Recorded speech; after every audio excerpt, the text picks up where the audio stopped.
অল্প কিছু উপকরণ দিয়ে এই রেসিপিটা হয়ে যাবে। এখানে আমি দিয়ে দিচ্ছি স্বাদ মতো লবণ। এখানে আমি স্বাদ মতো লবণ দিয়ে দিয়েছি। আর দিয়ে দিচ্ছি কাঁচামরিচ। এখানে অবশ্যই কাঁচামরিচটাই ব্যবহার করতে হবে। আজকের এই ভিডিওটি করার সময় শৈশবে ফিরে গিয়েছিলাম। এতটাই ভালো লেগেছে, এই ভিডিওটা দেখলে বুঝতে পারবেন। যারা গ্রামে থাকে তারা এই দৃশ্যের সাথে অনেকটাই পরিচিত। মুখে রুচি ফেরার জন্য একটু ভিন্ন স্বাদের রেসিপি নিয়ে এসেছি আজকে। পুরো ভিডিওটির সাথেই থাকবেন আশা করছি। আসসালামু আলাইকুম।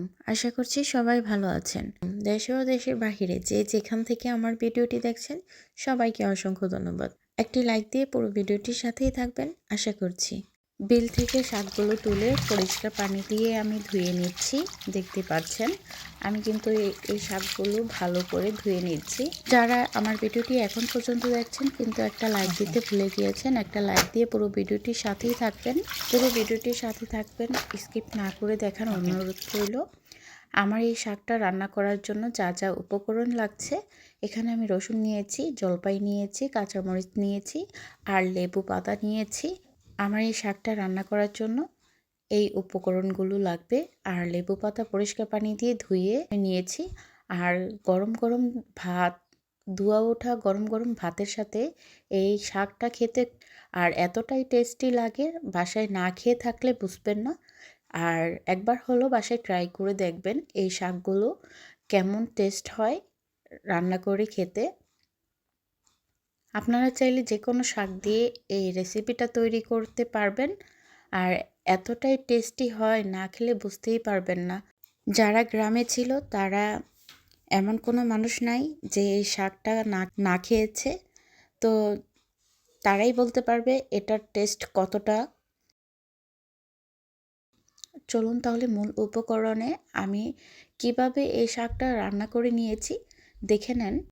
অল্প কিছু উপকরণ দিয়ে এই রেসিপিটা হয়ে যাবে। এখানে আমি দিয়ে দিচ্ছি স্বাদ মতো লবণ। এখানে আমি স্বাদ মতো লবণ দিয়ে দিয়েছি। আর দিয়ে দিচ্ছি কাঁচামরিচ। এখানে অবশ্যই কাঁচামরিচটাই ব্যবহার করতে হবে। ঝালটা যার যার ইচ্ছে মতো দিয়ে নেবেন। আর এখন আমি চুলায় বসিয়ে দিয়েছি, ঢাকনা দিয়ে ঢেকে দিয়েছি। ঢাকনা দিয়ে ঢেকে আমি 1 মিনিট জাল করে নিয়েছি। এখন আমি উল্টে পাল্টে দেব। খুবই কম সময়ের মধ্যে এই রেসিপিটা হয়ে যায়, একদম ঝটপট রান্নাটা করে নেওয়া যায়। এই শাকটা রান্না করার জন্য কোনো রকম পানি ব্যবহার করতে হয় না। শাক থেকে যে পানিটা হয় ওই পানি দিয়েই রান্নাটা হয়ে যায়। এই পর্যায়ে দিয়ে দিচ্ছি একটা জলপাই। আপনারা এখানে যে কোনো টক ব্যবহার করতে পারেন। আমার বাসায় জলপাই ছিল, জলপাই দিয়ে দিয়েছি। আর এখন আমি নেড়ে চেড়ে দিচ্ছি। আমি কিন্তু এই শাকটা একদম দেখতেই পাচ্ছেন কিভাবে রান্না করে নিচ্ছি। আমাদের গ্রামে এটা হেঁচি শাক বলে থাকে। আপনারা এই শাকটা কী নামে চিনেন অবশ্যই কমেন্টে বলে যাবেন। আর এখন আমি দিয়ে দিচ্ছি, আমি কিন্তু রসুনটা এখানে থেতো করে নিয়েছি, এখন দিয়ে দিচ্ছি। আমি রসুনটা দিয়ে একটু নেড়ে চেড়ে নিচ্ছি। দেখতে পাচ্ছেন আমি কিভাবে করে শাকটা রান্না করে নিচ্ছি।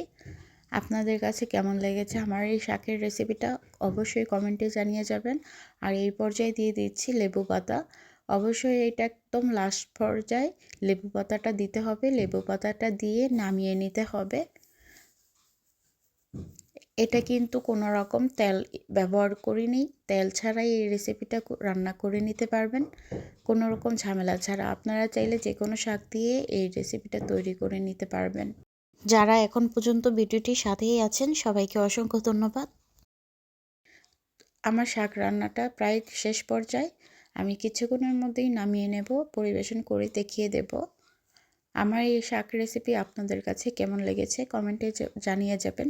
ভালো লেগে থাকলে লাইক কমেন্ট শেয়ার করে পাশে থাকবেন। আর চ্যানেলে নতুন হয়ে থাকলে চ্যানেলটি সাবস্ক্রাইব করে পাশে থাকা বেল বাটনটা অন করে দিবেন, যেন নতুন নতুন ভিডিও ছাড়ার সাথে সাথে আপনাদের কাছে নোটিফিকেশন চলে যায়।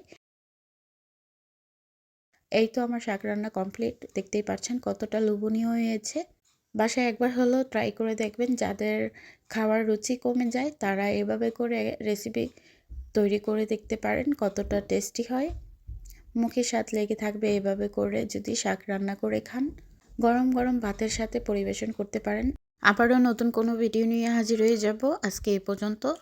সবাই ভালো থাকবেন, সুস্থ থাকবেন। আল্লাহ হাফেজ।